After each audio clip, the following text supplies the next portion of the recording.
One of the questions we get asked the very most is, do you have a therapist you can recommend for me? And while we wish that we knew of therapists in every single place, in every single part of the country, we don't. So what do we tell them instead, Mel? We say check out BetterHelp because it's online, it's at a reasonable price, and you can be matched with a therapist within 24 hours. I've also used them, and they have been great. And if you don't like your therapist, guess what? Click, and get a new one. Absolutely. It's so hard when you have an in-person therapist, if you're not clicking with them, to cut them off and get a new one. So that's not an issue with BetterHelp. So we always tell people to try BetterHelp. And if you use our promo code, which is trybetterhelp.com/WWDN, you get 10% off your first month. Go ahead and try it out. That's trybetterhelp.com/WWDN. And you know what? I'm a big fan of doing therapy where you don't have to wear pants, but nobody knows about it. Are you wearing pants right now, Mel? I'll see you later. Bye. That's trybetterhelp.com/WWDN.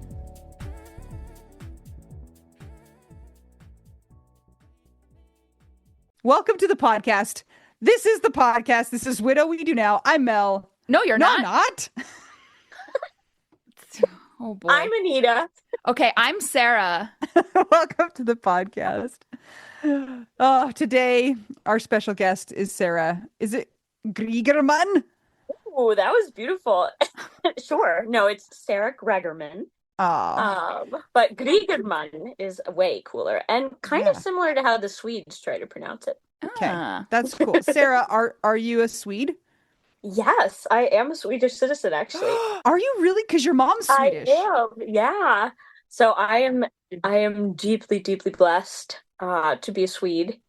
And you might say, Sara, why don't you go live there now? Because America is in disarray. And I would, but I love my parents too much, and they really like living in the U.S. So disarray. That's disarray. That was a very nice word for it. I won't be as diplomatic going forward, probably. That's okay. Start the podcast, so nobody immediately signs off.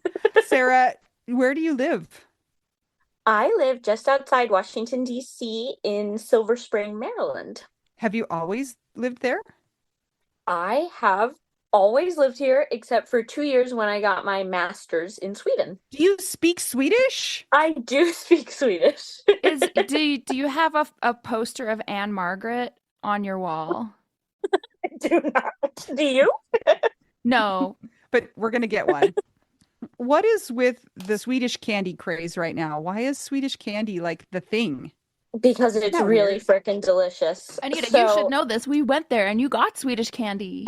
You went to Sweden? Where did you go? We went to Stockholm. Amazing. Because Constance got married. Constance! Congratulations, Constance. Constance Dahlbeck. Yeah. Wow. Grattis, Constance. She is our one Swedish listener, I think.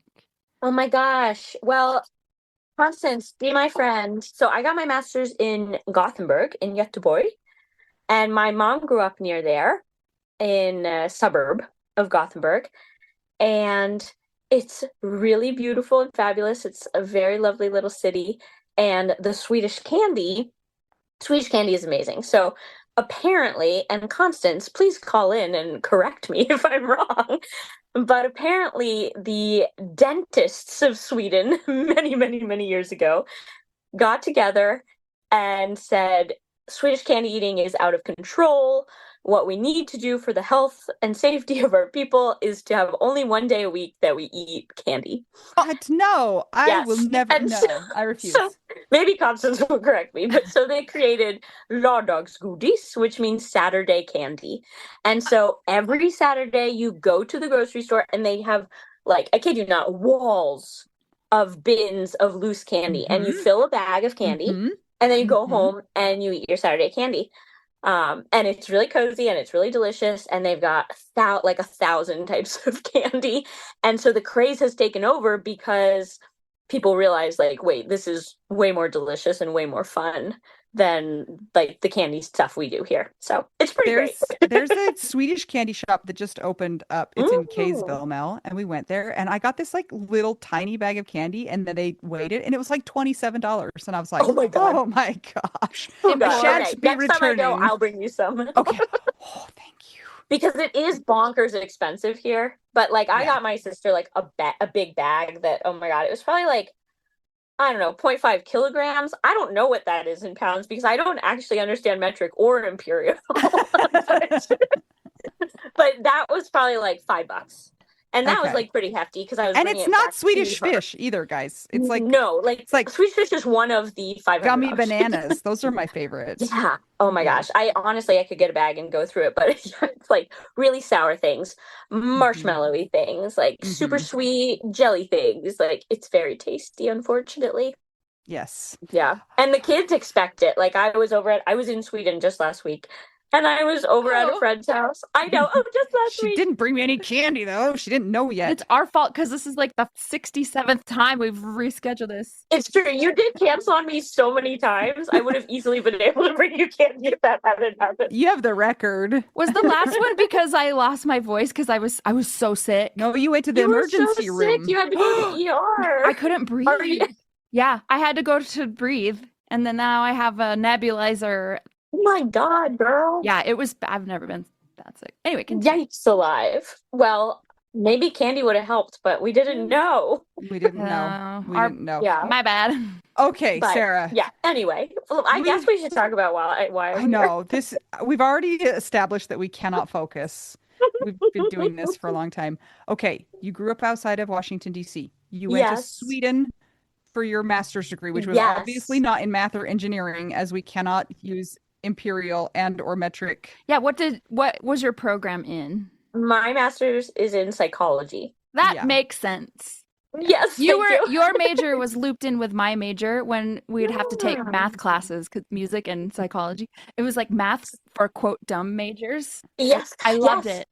I took when I started college, because so in high school I had taken, like pre-calc, calculus, algebra 2, like all the stuff, and I bombed all of them. It was a miracle I got into college. And so my first semester in college, I had to take like Math 101, which was very clearly like remedial math for idiots. Yep. And it was like me and like this really sweet basketball player, this Yep. like 8th-year senior. I was like, oh my goodness. And you know what? I got an A because I'm really good at remedial math for idiots. Me too. That was the first time I got an A in a math class and I understood it. So it Yeah. obviously was meant for us. It So was perfect. did you end up becoming a psychologist with that degree? I am now a pain recovery coach. So my field is like neuroscience and chronic pain. Whoa, whoa. We could talk Yeah. about that for a long I time. know. I know. Yeah. So I went the psychology route.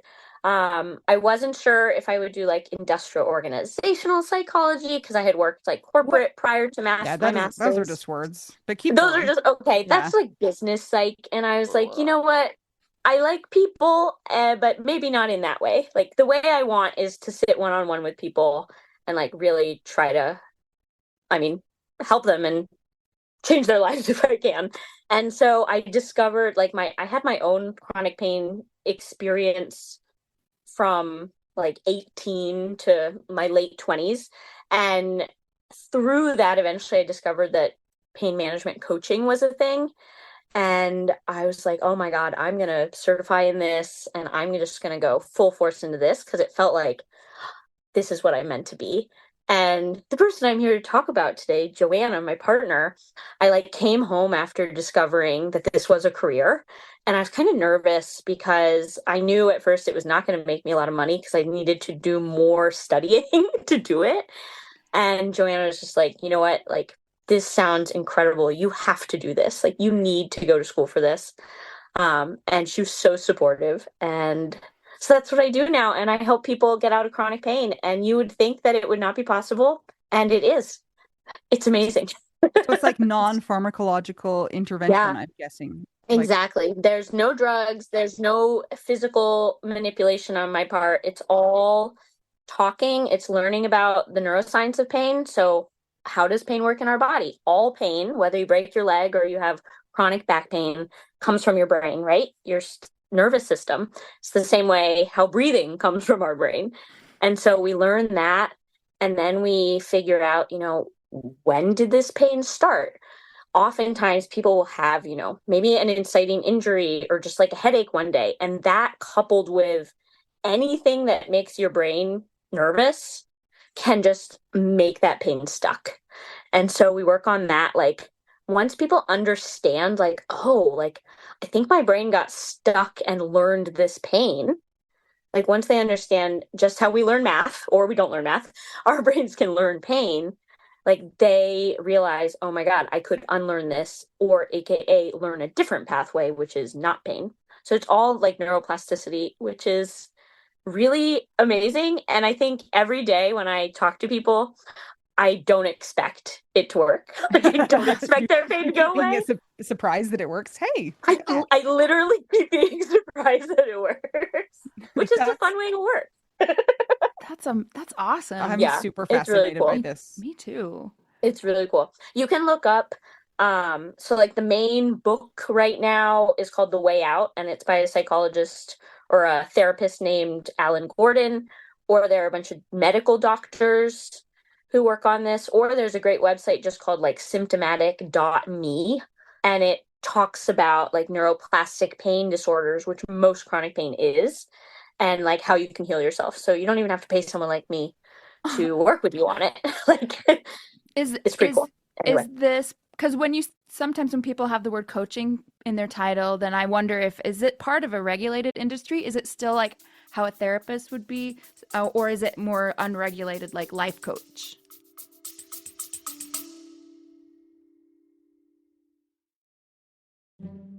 Hey guys, just checking in and want to say if you are enjoying this podcast And you want to see it keep going, maybe it's helped you through your widowhood journey and you think that it might help others on their widowhood journey, you can support that cause by joining our Patreon. some of the things that you get as a Patreon beneficiary are ad-free episodes, so you don't have to hear ads like this.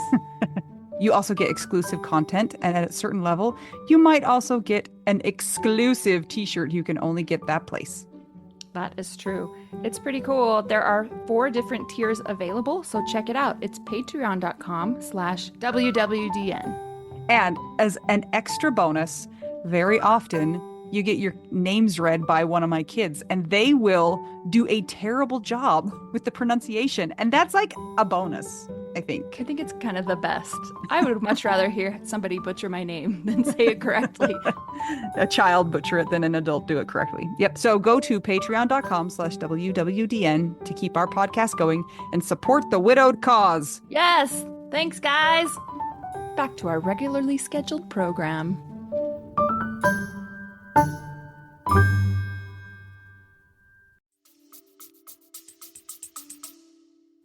So great question. So I'm board certified with like a health coaching board, and then my master's is in psychology. So I am not like licensed in Maryland as a therapist. And I did that because I wanted to work with people like all over the place. And it is like it's a little challenging, like, oh, do I want to go back and get my like clinical social worker degree as well? Unfortunately, probably not. Like, I mean, I love working with people. Like, I have a client in Czech Republic and, Germany and all over the place. And I really love that. But yes, you do have to be careful. It is tricky and can be scammy out there. And that's why my first call is always free, because I'm going to tell you, like, here's what this is, here's how we work on it. And like, I want to give the agency to my clients to make the decision of like, is this right for me or not? Because yeah, it can be rough. Yeah. I mean, I know we were joking earlier, but like grief coach is a thing. And I think so, like, what I did after my master's is I did a training program for like pain practitioners, and then I did an advanced pain like training Yeah, program. people who are in pain, like they need help. Like it's a rough Yeah. go when you have like intractable pain that is not going away. So bless you. It's a nightmare. Yeah. You said that you had your own like pain thing, but that's like solved? That's good. After high school, I was traveling, I was working, I took a gap year, and I was really happy. And I was in London, and I remember I was like walking up a hill and I got a big headache. And I'd had like through the course of my life some big headaches, as one does. And so I was like, okay, I have a headache. Like I've maybe overdone it. I've been like running around Europe broke, but like living my best life for 3 months. A headache was bound to come. But I went home as planned like a week later and I still had this headache. So I went to the doctor and I was like, I've got this headache. So I had all these tests and there wasn't anything that came up, but I just like kept having the headache.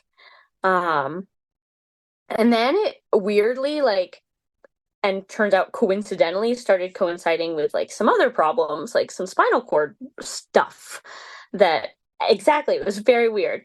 And so they ultimately like fixed the spinal cord stuff that came up. Like it turned out I had like a congenital, like my spinal cord was wrapped around my sacrum. Ah. Yeah, super weird. Tethered spinal cords.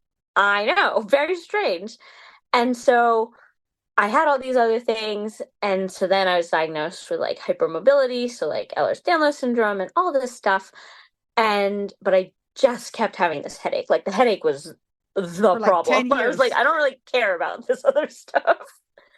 And it just wouldn't go away. And so I had it all through college and I had like learned to just live with it, to cope with it. Had it all through, I worked for Aldi, the grocery store company, as a district manager, all through that. And, you just like, you learn just to like keep going, even though it's really horrible. It's kind of like grief. Yeah. You just learn to like power through, or at least I did. Like that, I'm an older daughter. Like I just had it in me of like, nobody cares that you have a really bad headache, Sarah. Like just get to it.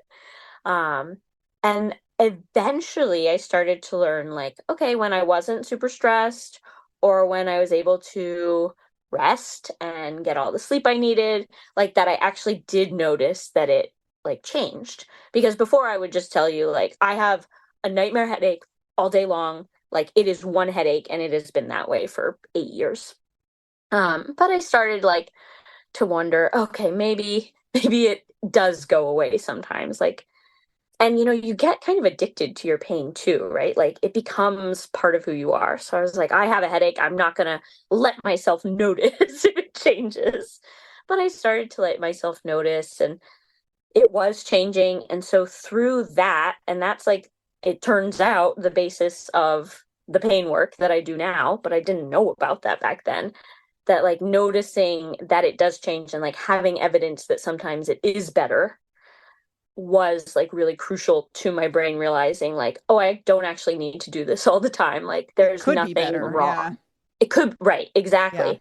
Like your brain just starts telling you like something's wrong, something's wrong, something's wrong over and over again. And the pain is like that signal. And it was like, actually, brain, like I'm good. Like we're okay now. We don't need to keep giving me that signal. It's like it's all fixed. Just chill out, dude. Yeah. Exactly. And so like it didn't I'm sure it wasn't a happen. quick fix. I'm sure it wasn't like on off. It was probably a lot of hard work. Yes and no. Like it was hard work in that it would come back a lot, and I really had to fight with myself to be like, it's not back forever. It's just back right this moment. Like I don't need to think about the future because that can be a problem too. Of like, I'm gonna have this headache forever. This is a nightmare. It's come back full force. Now I have a brain tumor. Blah blah blah blah blah blah blah blah blah. Just like learning to be like, I have a headache currently, and it will go away, and that was huge. And now I have like a normal number of headaches, and Whatever that it's like means. amazing. Is that like 5? 5 per day. Yeah. No, Oh, just okay. kidding. Sarah, you Yes. mentioned, is it Joanne or Joanna? Joanna. Yeah. Okay. She would kill you if you said Joanne. Well, guess what? She's already dead. She Yes. can't kill me. She can try. She Please could try. introduce us to Joanna, not Joanne. Where did she come from? So Joanna was my partner, but I guess more importantly, my best friend since middle school. Oh, Yeah, so we grew up together, and you had asked if I've mostly stayed in Maryland, and the answer is yes. We went to middle school, high school, and college together, And Did not she come only to that, Sweden with you even? no, Oh, but darn. uh, she was applying for residency, but then because of the pandemic, I went back very quickly, and so she didn't even need to come. But so we went to middle school on University Boulevard, high school on University Boulevard, and the University of Maryland, which is on University University Boulevard. Boulevard. Beautiful. Yeah, you Yeah, didn't leave. we literally didn't leave. And yeah, it was fabulous. So we were best friends since middle school, and then we lived together in college, and then we got an apartment together after college. She went up to New York City for 1 year to do a master's, which she didn't end up liking. So she came back, which was great for me because I missed her so much. I would like see a blue car off in the distance and be like, "Oh my God, Joanna came home." But she had Okay. left. Wait, I have a question. When Yeah. you said you started out as best friends, right? Yeah. And then when did it turn to more than best friends? Yeah, I mean, great question. And one reason I wanted to like come on the podcast was because we were like platonic life partners. Oh, And yes. yeah, and that actually has made the grief journey really weird and hard. Because so she was my best friend, and then we realized like, oh, we do for each other like what married people do, right? Like we take each other on trips, like, finances kind of are like commingled, like groceries, like we're not roommates. It's a Boston marriage. It's a Boston, what's a Boston marriage, Mel? What you're describing. Oh, When it was like a popular word or whatever, it was back in the days of yore when you'd had to wear dresses all the time, like late 19th century, kind of early 20th century. And a lot of times it was two financially independent women. So maybe they had jobs, but they weren't married. And some of them were same sex actual, like attraction, yeah. Hmm. and then some were platonic. So there is a spectrum of all of those. But yeah, there's a range of it, but that's what they called it back then. So they would Oh share my God. houses and they'd share expenses, and it was just like a marriage, but maybe some of them were platonic and maybe some of them were romantic. I love that. Oh my God, Joe, we had a Boston marriage. I love that. Yeah, it's because it was like Victorian times. Yeah. And so it was all because of that stuff, that it Of hasn't. course. Like nobody could be a lesbian, God forbid. No. Or a woman on her own either, like who has a job or yeah, Yeah. Oh yeah, God. ew. A Ooh. woman with funds? God forbid. No. But yeah, I mean, like, we would joke, oh, like, people are just going to talk about, like, oh, that's Joanna and her roommate, wink, wink.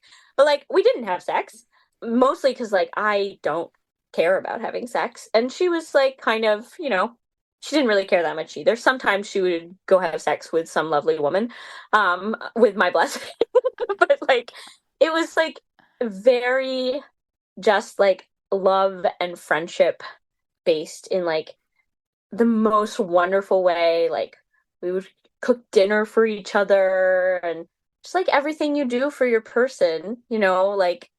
And then I think so Joanna, she was, I don't know, 31, I guess. She was diagnosed with a brain tumor, astrocytoma. And I remember we were just sitting on the couch, we were having one of our cozy mornings. Pretty much every morning we would wake up, make breakfast, have coffee, and like watch an episode of something because, we don't have children. And so we could do that. And I remember we had just adopted our puppy Blueberry though. And she'd had like a really weird dizzy spell maybe a month ago, but she had been reluctant to go to the doctor. And now when I think about it, I'm like, why the heck didn't I make her go to the ER when she had this crazy dizzy spell? But who knows? I don't know what was going on. But so she'd ultimately had a CT scan, and the CT scan like showed a mass in her brain. And I remember we were sitting on the couch and she gets a call from her doctor, whom she had just started seeing. And the doctor says, like, unfortunately, like, there's something weird on your CT scan. There's a mass. Like, we need you to have an MRI. And I remember just like the pit of my stomach, like, fell to the earth's core. Joanna, on the other hand, was like, I bet there was like a bug in the machine. Oh, That's so funny. She was like, Sarah, they said there's something on the imaging, but like, I think there's probably a Wait, bug in the like an machine. actual bug, like a Yes, she cockroach? thought there was like an insect in the CT scanner. was it in the shape of a cockroach? Yeah, her brain It tumor was the shape was. of like a lime. That's Joanna for you. Like maybe like blissfully unaware about some things, but like I have seen enough TV to know that like that was not the phone call we wanted to get. Well, like, and the crazy irony about this is that you've spent the last however long having this headache, sure that you have a brain tumor, and then she's the one who has the brain tumor. Way to pick up on that, Anita. Yes. It really was like, I know you quack out bad words, but it was like a mind blank, you know? You can say it. Like We don't care. it was a mind quack. I love getting to use the quack. We haven't had it for a long time. Yeah, we Thank need you. more of it. Yeah, do it again. Okay, Do it great. again. Do it 3 times. Yes. Did we just You can summon like quack the over my Beetlejuice quacks. of Yes. ducks? Of Boston marriages. Exactly. Oh my God. I do love to curse. I was like, I won't curse for all the mothers. Um, but I have a very like British or Australian attitude toward cursing, unfortunately. You know what? You could be yourself. Thank you. This is unfortunately me. I'm never able to be anybody else. But yeah, it was really weird because yes, my whole like adult life, I have had like one unending migraine, you know, so checked for everything, brain tumors, like I've had 3 spinal taps, right? Like everything in my life was pointing to like you have a weird brain, Sarah. And then she gets a brain tumor. I was like, excuse me? Like what? That makes no sense. That's like actually not allowed. Like put that back. No. Get that bug out of the CT Yeah, get machine. that bug out of Get the that machine. astrocytoma out of the CT machine. Exactly. Now, Yeah. So it was crazy. an astrocytoma, correct me if I'm Yeah. wrong. I mean, there's some hmm brain cancers that are like, oh no, you're gonna die. hmm Astrocytoma doesn't have that same vibe to it, as I understand. So it was really confusing because yes, that was the idea that we sort of had. Like, so she went in for surgery pretty quickly, and I remember the surgeon came out and he said, it looks like a low-grade glioma, which is good news. Like, that's what you want. And so at first we were like, oh, fabulous. But then we started talking, and Joanna immediately, like, Joanna was so smart and just like so on top of it. She was immediately like, prognosis. Like, I need to know how much time I got left. It was like 10 to 15 years, is what they said, with her grade of astrocytoma. The hard thing with her astrocytoma was that different pathologists gave it different grades. So it was like all over the place. It had a lot of weird characteristics about it. And so at first she was told like it's a grade 2. Not funny, but the child behind you is funny. No, I just had my one of my children come in and he's playing dead. He dropped dead. Oh, He oh, fainted. good. That's No, that's appropriate for what we're talking Yes, about. perfect he's for the fine. podcast. Continue. Oh, he walks. Oh, now he's down again. He He's down. lives. Oh no. He can be kept somewhere else. Yes. So she, unfortunately, we went on this like really emotional journey of like, oh, it's grade 2. Oh, we're gonna call it grade 2.5. Oh, someone at Duke says it's like grade 3 and it's really dire. So like we were all over the place, and I think she wanted the dire stuff, right? Like she wanted to know how bad it was gonna be. She wanted the worst case, like tell me Yes, she if it's wanted the to just worst. Yeah. accept the worst case because that was going to be easier for her. Meanwhile, me, I'm like, I am going to wishful think this cancer right out of our lives. Like, if I pretend it's not serious, then it's not serious. It's just a bug. It's just a bug. Exactly. So I was like, oh, it's just astrocytoma. It's no problem. Like, that's my mindset because I'm like, oh, what hell are we living in now? But she was very much like, I need to know how much time, like, I need to know how serious. It was like a rolling wave of understanding of how serious it might be. But we don't know if it was the cancer that killed her. Obviously, she wouldn't have died had she not gotten the cancer. But she ultimately died really quickly. Like, it was a sudden death, despite we knew she'd had cancer for 15 months. That's a combo meal. That's what I call that. Yeah. Worst of all the things. It was rough. It was rough because she died, I think, because she had a type of radiation, proton radiation, as opposed to photon, which is the more common. I don't know. Is that like metric or imperial? I'm not sure. Sounds like it's from Ghostbusters, to be honest. But Exactly, exactly. So she'd had this radiation and it made her brain really angry. And like that is literally how her radiation oncologist described it. Like, your brain's really angry. And so she had finished the radiation like January. And then in April, she was having some really weird symptoms, just like big headaches. And then one morning woke up and then was like passing out on the couch over and over again. So we went to the hospital. We were really worried. I think we thought she was going to die then. And they get her on a steroid and they take her upstairs and her doctors come, her neuro-oncologist comes, and he says, quote, luckily it's just side effects from radiation. So, I'm desperate for the silver lining in all of this.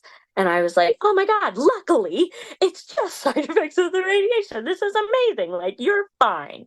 Like, you're totally fine. And then, so we have a really wonderful month. They put her on steroids.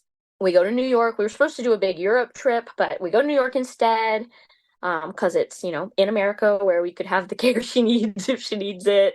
And then we come back and everything's great. And then we go to like some fun community festival, and then we go out to dinner and then back to my parents' house to celebrate my aunt's birthday. And I just have this like weird feeling like something is wrong. Joanna's in the kitchen making tea, and it's like taking her a weirdly long time. So I go check in. She's like, I'm fine.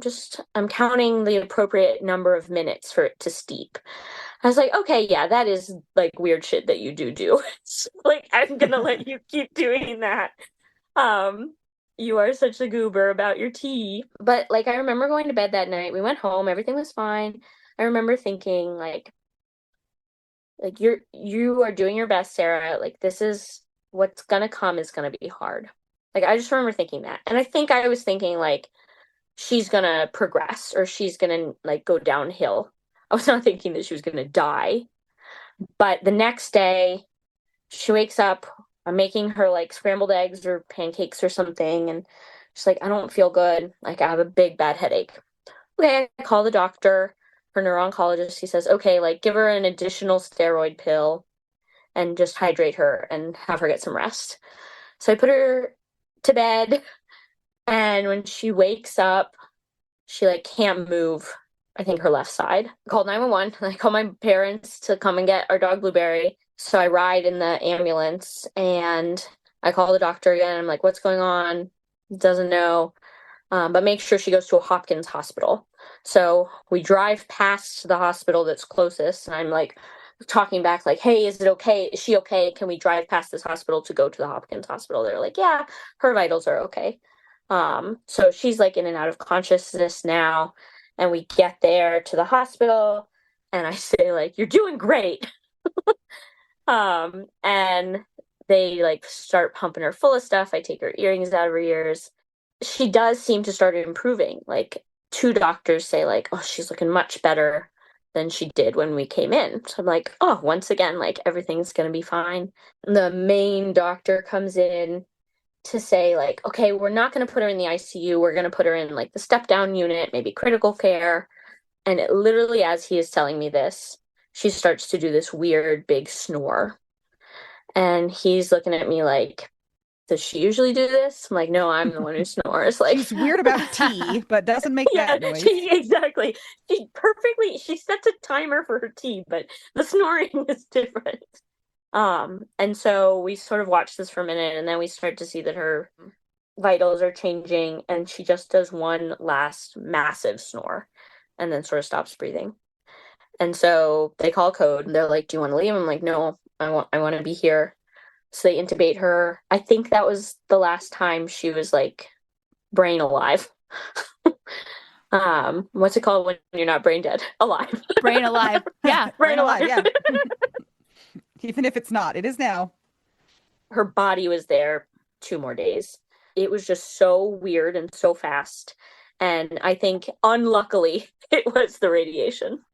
Wow. So Yeah. did somebody have to make the decision to withdraw life support? And was that person you? Did you get married? No, so we didn't get married because we thought we had more time. And that, like, really, really was rough at first.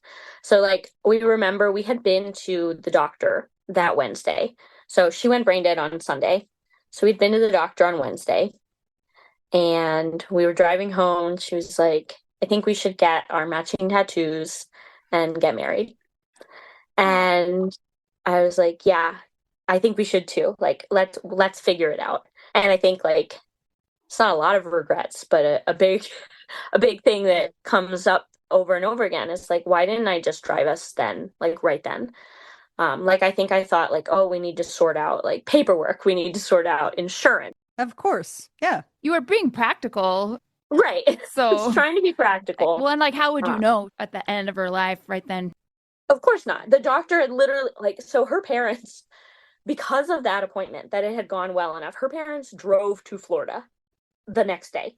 We were supposed to drive to meet them on Sunday. Yeah, it was crazy, but a great question. So, no, we weren't married. We had talked a lot about what she wanted. I had made her do the 4 wishes, which is, not legally binding, but an expression of what she desired. She had written up like what she desired, but like most importantly, we had just talked about it a lot. Like we were partners, like especially after her cancer diagnosis, like we had a legit conversation of like, are we partners? Like, what are we? Like, am I the person who comes into the appointments with you? And I think like that was really hard because the very first appointment with the radiation oncologist, it was still COVID rules, and only 2 people could go back with her. And so her parents went back with her. And I stayed out in the waiting room. She was really upset that I wasn't in there. And so I think after that moment, we were like, okay, we're partners and we need to figure out how to make it clear to the medical team, but also her parents that like Sarah comes. Yeah, that's what I was going to ask is how did that conversation go with both sets of your parents? Because were they confused? Were they like, so are you lesbians and or are you not or are you just like how did you explain it to them? And how Yeah. did they take it? Huh. I don't know that we have explained it to anybody. I think I got really lucky that my parents just accepted like whatever I started to tell them. Like they always like Joanna was with me all the time, since middle school. So they just kind of accepted what was. And I think Joanna had a harder time because she identified as bisexual, and her mom is Puerto Rican and Catholic, and that was hard. And so, like, far before cancer and us, like, really needing to buckle down and, like, be partners, it was a hard topic for her to, like, really broach with her parents.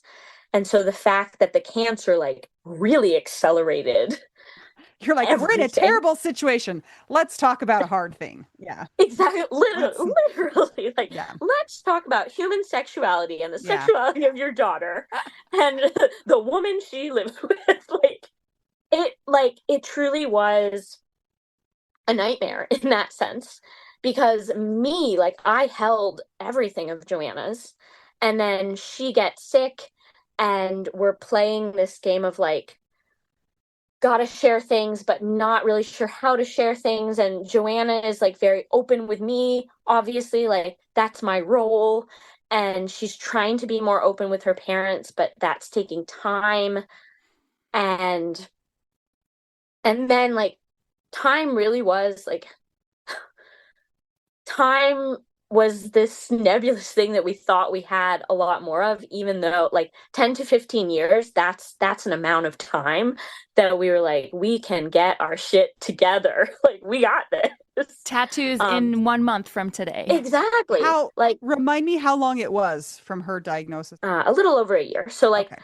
less time than we thought, which is no excuse, like, but much less than 10 years. And so she had just not had the conversations that needed to happen, like whether or not that was like Sarah is my decision maker or like we had those. Like Joanna had told her parents, like, we are going to get married. And I think her mom had said, like, well, you need to do counseling first. And so that had kind of put the brakes on it. It's like, sure, I guess we could do counseling, but like, In all our free time, yeah, because I'm right. like having cancer treatment. Counseling with you and her, or counseling with the family and you guys? I don't know. What do Catholics do? Oh, I think they say pray the I don't gay know. away. I don't know. Right. Well, right. I know what Exactly. I know what Mormons do, but I've cut that out Yeah. because I'm still scared of No, don't most cut that people. out because it's nonsense that people feel that way. And you know what? Like, so much, Joanna and I would talk all the time, like, so much Bible thumping happens, and people are not at their core kind and loving. They are hateful, and they use the Bible to hide behind that. And that made us Hit you with absolutely the Bible. crazy. Yeah. Did you get hit with the Bible? Is that what Yeah. you asked? Yeah. Well, wouldn't you? Hey, but you said your dad. Well, you didn't say yet on the podcast, but you said to us earlier your dad is Jewish. Yeah. We're Jewish. You would have gotten hit by the Torah. No, they're a lot more accepting in Reform Judaism. Which I think is like why ultimately my parents just like do my parents know I'm asexual? No, they've never asked. Why would I tell them? Like it doesn't feel it never felt necessary to like come out and bear anything. Like Joanna and I were like partners. She was my person. Like that was gonna be good enough. Like I don't need to tell people like whether or not Yeah, they don't need the we're having details sex. They don't like need the details. of Yeah. anybody's life. No. So, but here's the thing. Like this is a whole concept of disenfranchised grief because it doesn't matter if you and Joanna had those conversations because it's a legal situation. So if she hadn't signed any paperwork saying that you got to make her decisions, then the hospital, I mean, she could have like said it in front of the doctor and you, and it still wouldn't be legally binding and they would still have to defer to her parents. And then you're like, who am I? I don't even know who I am in this situation. And if I mean, they probably could have turned it over to you or asked your opinion and things like that. But if they haven't come to terms with what your relationship is, like they hold all the cards. So then you're just like, I don't know what I am. Am I her widow? Am I her? What am I? And so I'm still like in that place. Now, I will say like they very generously like let me in the room when we decided to take her off life support. They let me have the voice. They let me say like these are the things Joanna has told me she wanted. I need to do them the best that I can. Um and I think while Joanna's body existed on earth, like they did listen, right? Like they understood that Joanna did not want to stay on life support if she was not there anymore. And so on Monday, no, on Tuesday morning, I guess the 4th of June, we took her off life support. She didn't take a single breath on her own. She was not in there. Mm-hmm. But they let me in that room, right? And they let me be there. And like I was very grateful for that because yeah, like I was just some Joe Schmo off the street, like in the You're eyes her of the law. roommate. Right, Yeah. literally. Like Yeah. I was like some random girl she met on Craigslist, like for anyone knew. And that was a nightmare. You know them more than anyone knows them on earth. And then I was nobody. And that was really hard. I think the hard thing that we hadn't gotten married was that she really wanted to be an organ donor. And that did not happen because to be an organ donor, they would have had to keep her body on life support 2 more days. And her parents at that point were like, no, we need this over with. Like, I think I'll be sad about that forever because Joanna was so loving and good. And she wanted to help and make a difference. And I think that was like the last way she felt she could do that. And to like take her ability to save other people away from her felt like such a disservice. And yeah, it just felt like garbage. So I will be sad about that forever, I think. I have a practical question, and maybe you don't know the answer to this, but with when somebody dies and they have cancer, like, did they let them donate their organs, or are they worried that that cancer might have spread? So brain cancer can't spread That's down. true. You have no astrocytes anywhere else, so. Exactly. So because of the blood-brain barrier, like obviously other cancers can go up, but nothing can go down. So like she would have been eligible to Okay. donate liver, kidneys, lungs, like all that sort of stuff. Uh, And so she Skin for couldn't do Anita's that. skin grafts in She her could have Oh, given gums. her. goodness. Well, she did have pretty good skin. Since becoming a widow and meeting more widows and learning of different stories and knowing my own feelings and the feelings of my friends or everybody going through these hard things, I was in a heterosexual marriage and I still had a really hard time with some societal things because I didn't have kids. It's like there are these Yeah, tiers sure. of validity. And that doesn't mean that like I'm not trying to take away from like Anita's experience because obviously like lots of hard things. There's more resources in place socially, right? Because there's kids, there's, things like that. But I've often wondered about in, the AIDS epidemic when there were so many gay men who lost their partners and they couldn't, first of all, couldn't get medical care or had to do it in roundabout ways. And then they lose their person and society was criminalizing them and their families didn't know. I know there are different circumstances for every person, but on the whole, it's like they weren't even allowed to be themselves out loud. And so I wonder if you identify with bits of that where you're like, well, I had this person and like, yeah, they thought I was the roommate, and that's how for a lot of the people that died from AIDS, their partners were like, oh yeah, they would refer to the surviving person as their roommate or something like that if they weren't out. Always it like hurts my heart extra that the world adds that next level of being unseen on top of grief. And so as you're telling your story, I know it's a different situation. It's same sex, but asexual, platonic Boston marriage, right? Uh, Yeah. just tell us a little bit about your experience and like, have you thought about or met other people in the same situation where it's like on top of this huge, horrible loss, there's also that piece of you're not even feeling like you're seen by the world. Yeah, I think queer people for so long have been stigmatized in such a way that their grief is just immense.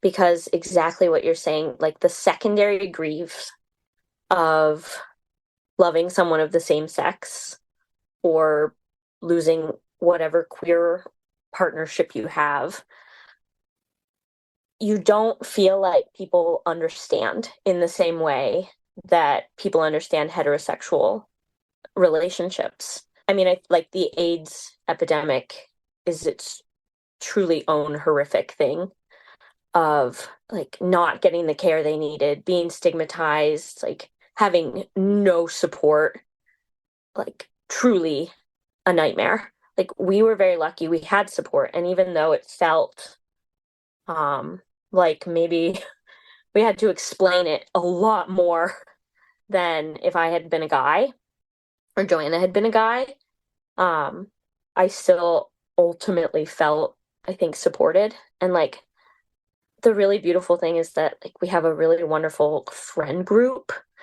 And I think that kind of was very helpful, even when it was confusing to talk to her parents. I mean, I think we ran into like the biggest issues were after she died. So, like, before she died, I was going to dinner at her parents' house once a week with her for like 6 months before she was even diagnosed with cancer. And then, like, we really made sure we were doing it after her diagnosis. And so in many ways, like I was welcomed, but then it kind of became obvious that when she died, like without her, like who was I? Which is I think a lot of the queer experience of like, who is this woman? Like her parents and I are doing really well now in terms of our relationship together, but I for sure felt like, yeah, like I was nobody and that what Joanna wanted didn't matter, and that what I knew she wanted didn't matter, and that what I wanted definitely didn't matter. I mean, I think like a really good example is her funeral. She had told me, like, no mass. I hate mass. Like, I grew up being dragged to Catholic Mass, and it's my least favorite thing on earth. And I've been to one Mass, and yeah, it's long and boring, and the songs aren't that good. So I get it. I get it, Joe. But she had told me that, and obviously, we had a Catholic Mass for her funeral because, people said, it's not about what the dead person wants anymore. It's about what the living people want. And who apparently wasn't alive was me as well, because I also didn't want her to have a Catholic Mass since she didn't want to. But it was just the kind of thing of like, Sarah, like, what you have now is your love and the memories, and it doesn't matter what other people think about that. You know, like, I had to tell myself that a lot. That if Joanna was here, she'd say, like, you are doing your best, and I love you, and that's what matters.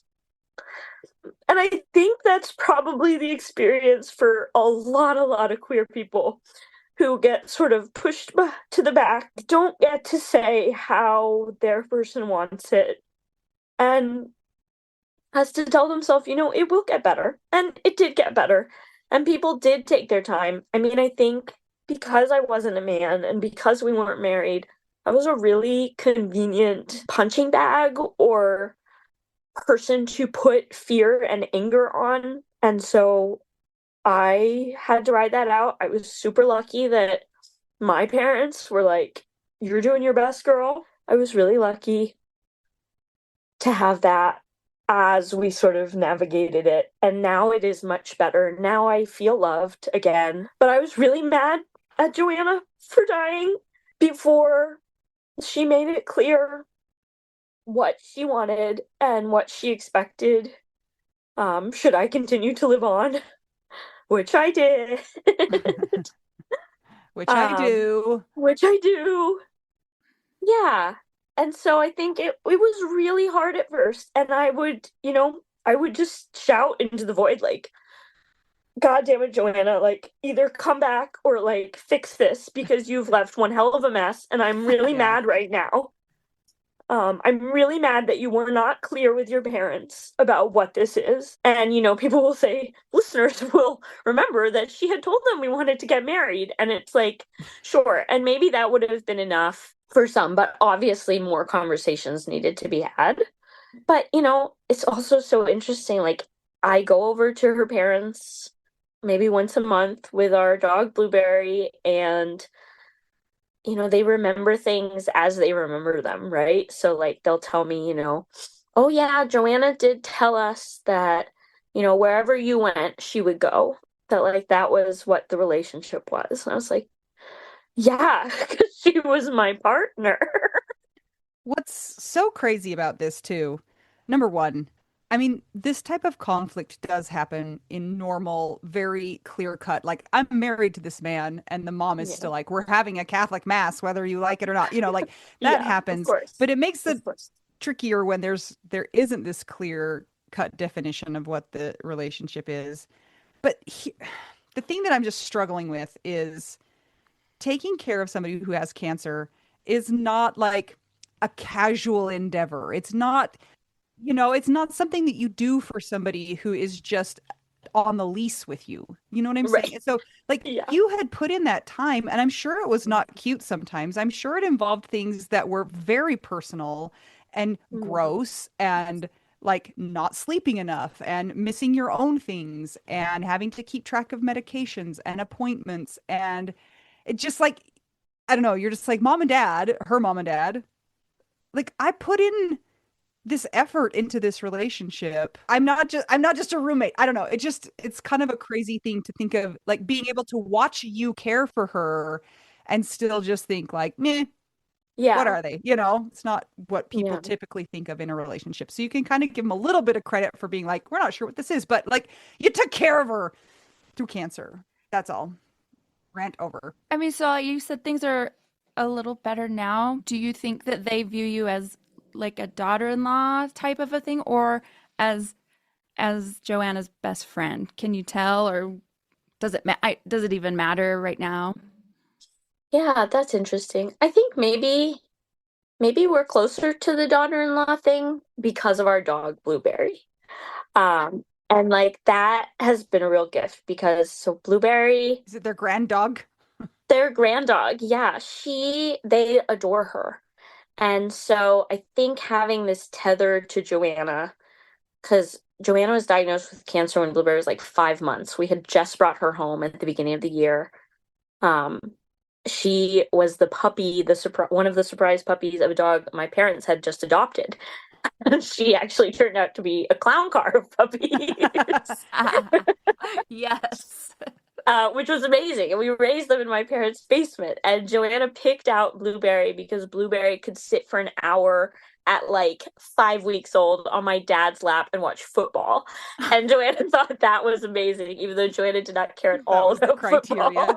That But was it the turns out that criteria. was like prescient because now the dad loves Blueberry. Yes. And so, you know, I think having Blueberry has been really helpful. I think they can view Blueberry as kind of like a grandchild. And so, what does that make me, right? Like, that has helped bring me along, maybe as more than the best friend. The baby mama. The dog. Yeah, exactly. Exactly. Yes. Joanna definitely had big dad energy That's what in you could have many told them ways. when they didn't understand when she's like, we want to get married and they didn't quite get it. You could be like, I'm the baby mama. Don't you Yeah. see? It was really hard. I had this like disenfranchisement, and yet somehow, like, I understood that Joanna had chosen me. I had chosen Joanna, and like that kind of was enough. And I think like the grief journey was really like softened by that. And that if I could just fall back to that, like, Joanna loves me. I love Joanna. It doesn't matter that she is in the wrong casket. It doesn't matter that she had this really stupid priest who wore ugly slippers and like didn't even know anything about her. Like, none of this matters because at the end of the day, like, we played Overcooked together and we raised Blueberry, and like she loved my salmon more than anything on earth. And when we would go to restaurants and she would eat salmon, she'd leave and she'd say, yours is better. And like all these fabulous things like carried me through all the nonsense and all the feelings of like, I am not good enough for the people who are left, because I knew I was good enough and better than good enough for Joanna. Bless your psychology background. Like, It was helpful. It was really helpful to have a background of introspection and understanding. And you know what was also helpful? reframe While that. she was Reframe alive, that. yeah, reframe. While she was alive, I noticed that I was really irritable and I noticed that I needed to help her better. And so I went and I got on Zoloft, and that changed everything. Pre-death Zoloft. Way to go. Oh my God, the Oh, anticipatory grief was out of control. I And so the bet. pre-death Zoloft was really like, mwah, chef's kiss, recommend. She literally, I took her, so we would do like a staycation a couple times a year, mostly because I'm like really good at credit card points, and so I always have a hotel like waiting for me. This is the best criteria for a partner. I That's know. It Yeah. was high pretty up great. there. It was very high Sorry. up there. Keep going. So we would like go on staycations, and I just remember like, so she was diagnosed in March. October was really hard for me. Like, one of her closest friends was getting married and she was officiating, and I didn't go. I couldn't go because I was so sad um that she would be part of a wedding that wasn't our wedding. Like, I was so sad I couldn't go, and I regret that as well. But after that, I was like, I really need help. So the Zoloft came. And so in November, after a few weeks of the Zoloft, we were out to dinner on this staycation, and she was like, "Wow, you're really in a good mood tonight." And I was like, "Thanks, Joe. It's the Zoloft." Did you She hold was the like, bottle up "Oh, next to your yeah, face exactly." with your It's like hand an underneath it? advertisement. But like she noticed, and that like that hurt. That was hard. That I had been so sad. Like I was still there for her. I was still being very supportive, but I had been so sad and low that she had noticed. But I felt really proud of myself for asking for the help and saying like I need to be here for Joanna. I cannot be this sad, depressive, like irritable monster right now. I need help. And so that was really good. My goodness. Sarah, thank you. It's always interesting when we get a new perspective or a new situation because, we've done this a lot. We've interviewed a lot of people and a lot of it is the same. And that's okay. Like everybody's stories are really interesting, but it's kind of fun when you come up to something that just like makes you stop and go, huh, like there's another way to do it too that I hadn't Mm, even considered. Thank you for reaching out and wanting to be on the podcast to share your story because I think when there are a lot of voices that are in one category of a relationship, just because they're the ones speaking up doesn't mean that others don't exist. And so we're always so happy when people who didn't have heterosexual kind of typical, societally typical partnerships want to be on the podcast because we want everybody to know that they matter. It's like your grief is the same shit sandwich that it is for someone who's in a yeah. heterosexual marriage or partnership or same sex or so thank you so much, and I hope that that those listening will that want to share their story will be inspired by what you have done today. Mm, So yeah, thank you. Your story Wow. is so beautiful and we really appreciate you being mm, candid and open about the nuances because the only way that people will understand if they don't have that experience is by listening to others over and over and yeah. over. So thank you. And I'm so sorry that you didn't get to help Joanna donate her organs. But as a strange parallel, I hope that you see that by you donating your story about her, that it Mm, affects like hopefully thousands and maybe millions eventually of people as it oh, spreads. So you're doing good things in your life by being you, and your profession of helping people with chronic illness is also helping others. So I think that it goes to show you're a healer and you're somebody who's here willing to help others. So thank you. oh, thank you. That's awfully kind. Was it worth the wait? It was worth the wait. It was so worth it. I'd wait more if I had to. Yeah, I'm so grateful to share. I wanted to come on because like it was like anytime we saw an article about, you know, partners who were platonic, like best friend partners, Joanna would send it to me. And like it was a conscious decision that we would be partners. And we didn't really see that in the media or around us. And so I think even before she had cancer, like we felt like we were finding it a little bit, but forging our own way. And like it really worked for us. And we just, you know, she loved like the Oregon Trail and like stories of pioneers. And it felt sometimes like we had to be Wait pioneers. a second. She Wait. needed to come to Utah. You know what? As I, part of your like paying homage to Joanna, come to Utah. That's where I met Jason. We were LARPing as pioneers. were you Yeah. really? Oh my God, that's Absolutely. amazing. Yes. Yeah, Joanna would love that. So I'm grateful to share, and I hope people know that like their love is valid and their partnership is so valid, and like they matter, and they matter even when their person is dead. Like it's gonna be forever. What's so cool is that like you've just shown us another way that love can exist.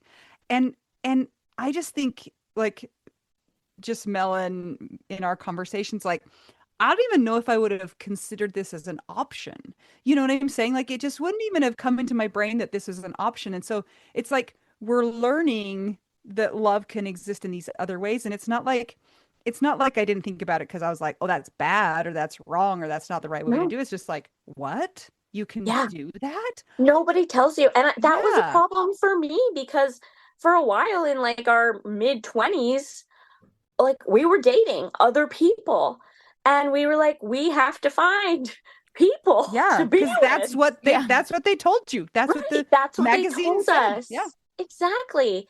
And, people would be like, oh, like, who is Joanna to you? Like, is she your like lover? And I'd say, no, she's just the person I love to go home to. Oh. But meanwhile, I'm dating other people Yeah. because I believe that that's not enough. That it's not enough to love someone so much that at the end of the day and in the morning, I just want to be with them. And so it is enough, is what we learned. And I am so grateful that we learned that before she died because what a gift that, like, we understood we were enough for each other. I have just one more question, and you can tell me to jump off a bridge, but To quack off. to quack off. If and when you feel ready for another relationship, will you look for the same type of relationship, or do you think you'll go more, or like, I feel like this is a one in a zillion. Like, how do you find, like, what are you going to go forward and do? God, call me in 10 years Okay. because right now, because she was my best friend since I was 10, I like literally can't fathom being this lucky again. Like Yeah. you don't get this lucky. Most people don't get this lucky once in their life, right? Like we would meet people, we would hang out and they would say later like, "Oh my God, like you two really are just like the epitome of best friends. Like this is really special. Like I wish I had this with someone." And I always felt like such such amazing warm fuzzies from that. And then when she got sick and died, I was like, oh my God, I'm so stupid. I like cannibalized my best friend and my partner into one.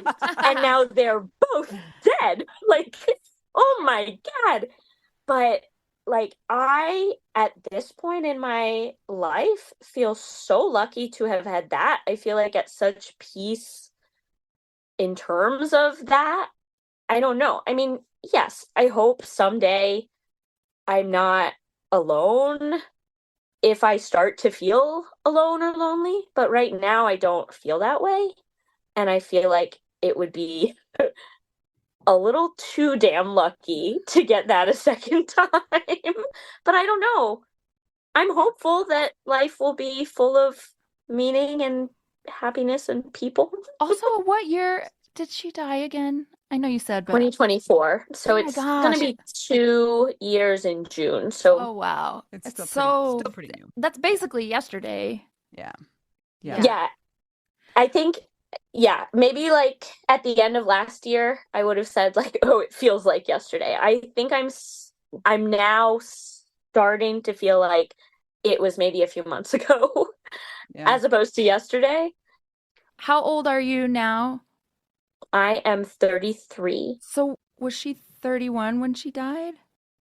She was 32. So she was 11 months older than me. And so 33, so this was the first year that I turned an age she never will That's be. so young. Oh, what a ripoff. What is I hate it. It felt, I yeah. hate that. I mean, it still feels really surreal. I'm like, wait, what do you Yeah. mean Joanna got a brain tumor and died? Like, that's not possible. What are you talking about? Well, thank you, Sarah. We really appreciate you coming on, and you're just a delight and so fun. And you have more questions, you ask us those questions, and Mel can give you the the all the way out, and I can give you the I don't know, I'm still not sure answer to all the questions. It'll be great. Both are so beautiful and valid. Should I ask the all-knowing question? Ah, This is the Please. decider. the true cult. Yes, this is where the cult starts and ends. What is your favorite cheese? Oh my God, Mel, I'm so glad you asked. What a surprise. This is shocking. I haven't had any time to think about it. Yeah. Unfortunately, I have like 80 favorite cheeses, so I will tell you three. I Okay. love brie, I love mozzarella, And curveball, I love manchego. Thank you very much. And I want to tell you that Joanna really loved smoked Gouda, and I don't care for it. Divisive cheese. Fair. Divisive cheese. Mhm. It's so smoky. Why Yeah. is it so smoky? Sometimes I wonder about smoked stuff. I'm like, why are we doing that? Yeah. But Yeah. guys, Anyway, there's thank like you. actually smoked on the thing, And and then fake there's smoked. smoke. What's it called? Okay. Like the artificial smoke. Yes. I think I flavoring, don't that like artificial smoked. stuff. Yeah, you I can think tell. she was onto something about real smoked because Mhm. smoky things can be yummy. There's also like all the different kinds of woods that you can smoke with, and some are better than others. And some are like, I don't like a campfire smoke, but I do like anyway. Oh, I don't know. I might like campfire cheese. I didn't know that was an option. Well, Sarah, thank you so much for joining us today. It's been a delight. If our listeners would like to keep the podcast going, will you check out our Patreon at patreon.com/WWDN? Yes, and we have hangouts for certain tiers and above. So make sure that if you want to hang out with us, that you join that. Or buy us some tacos at buymeacoffee.com/widow we do now. Check us out on YouTube. And we always like a nice rating and review on Apple Podcasts and Spotify. Please give us 5 stars. There's no point in giving 1. 6 stars. Until we get to talk to you again, I'm Anita. I'm Mel. And I'm Sarah. We are just 2 young widows and 1 widow who's showing us that can be done in a different way. And we're all just trying to figure out widow. We Do. Now.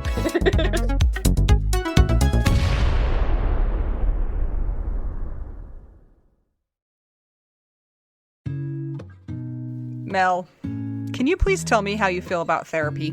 I am so grateful for therapy. I do therapy every single week. Do you think it's a great tool in the widow's toolbox? I sure do. I think it's a great tool in anybody's toolbox. And I am so glad that I have stuck with it because as time goes on, there are more things that I am able to learn about myself. That goes for anything from healing from the death of my husband to childhood things to trying to get outside and be social or trying to address my own certain personality.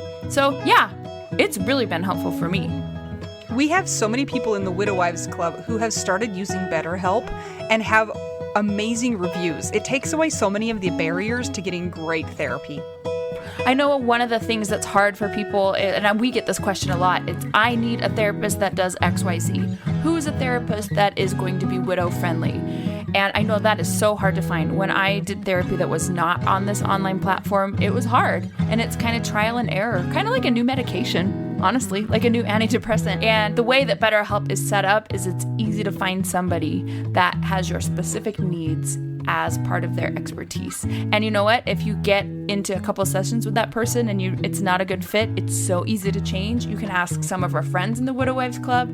They've changed therapists and gotten one that has been a better fit for them. A lot of them are lucky with who they get first time. I am so grateful for mine. I love her so much, and it's literally changed my life for the better. This is amazing. So if you guys are wanting to add therapy to your toolbox or need a change in who you're seeing right now, consider checking out BetterHelp. They're one of our sponsors. If you go to trybetterhelp.com/WWDN, you get 10% off your first month of therapy if you sign up with BetterHelp. And let me tell you, the day that I was in the hospital with my dad when he was dying, I was able to instant message with my therapist, and she checked on me all throughout the week. And I was not available for video sessions for a lot of those times because there were things we were dealing with, like mortuary stuff, and I was still able to be in contact with her. So they're very, very responsive, caring. It's such a great platform, and I recommend it to anybody who is looking for therapy. Once again, it's trybetterhelp.com/WWDN. And that's for 10% off your first month of online therapy. You don't even have to wear pants, Mel. I know this. First-hand experience. You can even wear a onesie. Or a twosie. Ooh, scary. All right, bye!